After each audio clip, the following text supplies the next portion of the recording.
Morning everybody, and welcome to Clifton Suspension Bridge Visitor Centre. Now, we thought that as you can't come in and see our lovely exhibition, we might as well bring some of the stories from our displays directly to you. And where better to begin than with the story of the origins of the Clifton Suspension Bridge. Now, before the bridge was built, there were two ways that you could cross the River Avon, and we'll see them here in some images from Bristol Museum and Art Gallery.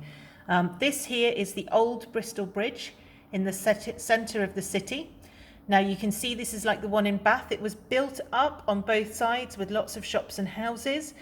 In the middle of the road it had quite a few market stalls, and it was always very busy, very congested and really hard to get across. So there were a lot of accidents there. The other way was to go across on the Brunel ferry. You can see here there's a big queue of people waiting to get on the ferry. And here the small boat, which is absolutely packed with people of all different social classes. So we've got a gentleman over here with his horse and a courting couple, and over here we've got a family and some folks with their wares on the way to market.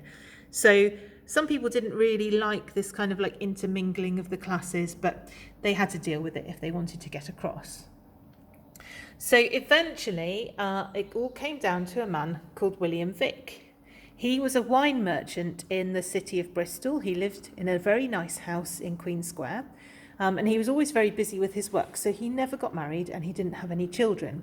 So when he died, one of the things that he did was to leave £1,000 in his will to build a toll-free stone bridge across the Avon Gorge. Now, people got wind of this quite quickly and they started to come up with design concepts. And this one here is by a man called William Bridges. It was designed in 1793 to 1794. Again, available to view in the Bristol Museum and Art Gallery. And William Bridges' idea is for a stone arch bridge, which was the best technology at the time. And you can see here what he's done is he's added in lots of accommodation in either side of the bridge. His idea was that if the spaces were bought or rented out as shops, offices, workshops, libraries, schools, etc., that this would pay for the cost of building this quite complicated bridge.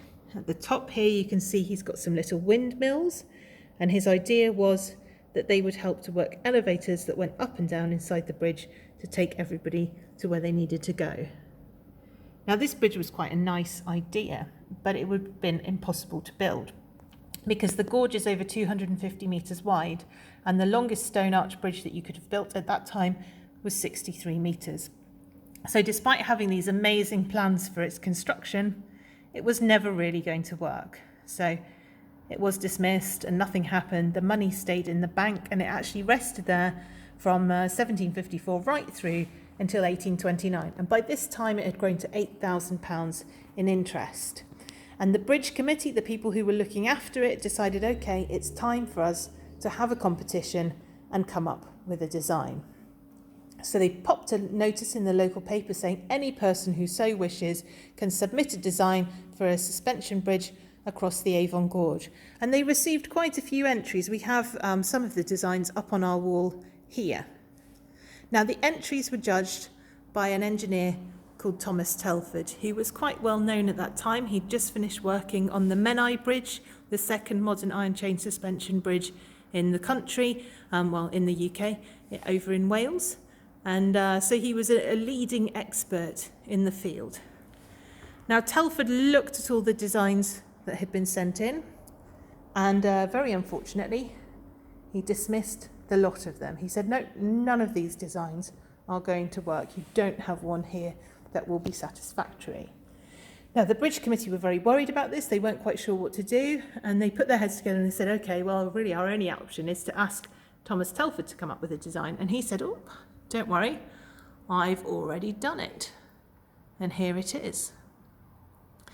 Now, Telford's idea to span this gorge, because he didn't think it could be done with a single span bridge, was to build two tall towers right up here from the height of the bridge all the way down to the riverside. So you've got one here where the portway was to be, and one over here where the Avon Trail is. There we go. And then you can see that the bridge is broken up into three separate sections, 3 spans, and that would have made it a lot more strong and a lot more stable. Now, there were some significant objections to this bridge. First of all, Thomas Telford was an older gentleman by the time he came up with this design, and he'd based it on the Gothic style, and he'd done that because he said the place that you see tall towers is in churches and cathedrals. So you can see here all of this lovely detail that he's put onto the design. Now, unfortunately, this was before the Gothic revival. This was kind of old hat. People didn't really like it. They saw it as quite old-fashioned. So they didn't like the design all the way, that it clashed with the natural environment. And secondly, the Bridge Committee only had £8,000 in the bank, and when they totalled up how much it would cost to build this bridge, it came to £52,000. So the committee said thanks, but no thanks to Thomas Telford, and they left the money resting for a little longer, and in 1830 they announced a second competition. So this is where Isambard Kingdom Brunel comes in. He's a much younger man, he's very ambitious, he's around 23 years old, and within 4 weeks he goes out into the gorge and he comes up with 7 different design concepts, and you can see some of those on the wall here.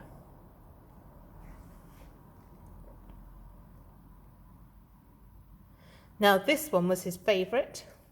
It's called the Giant's Cave design, because what's happening here is that you come through a tunnel that's been connected to the Giant's Cave on the Clifton side of the bridge.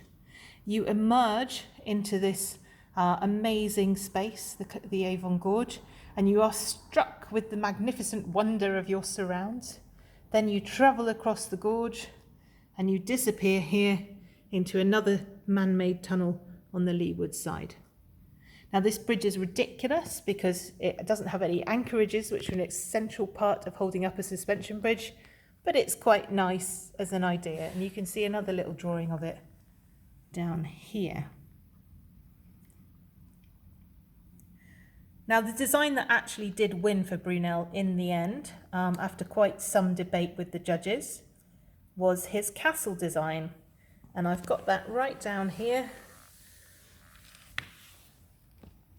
There we go.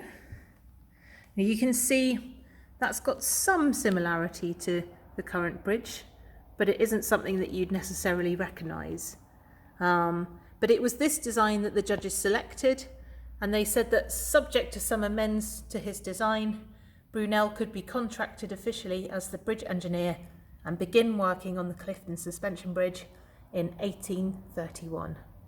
And I'll end this story here and pick it up with you another day. So thanks very much for watching.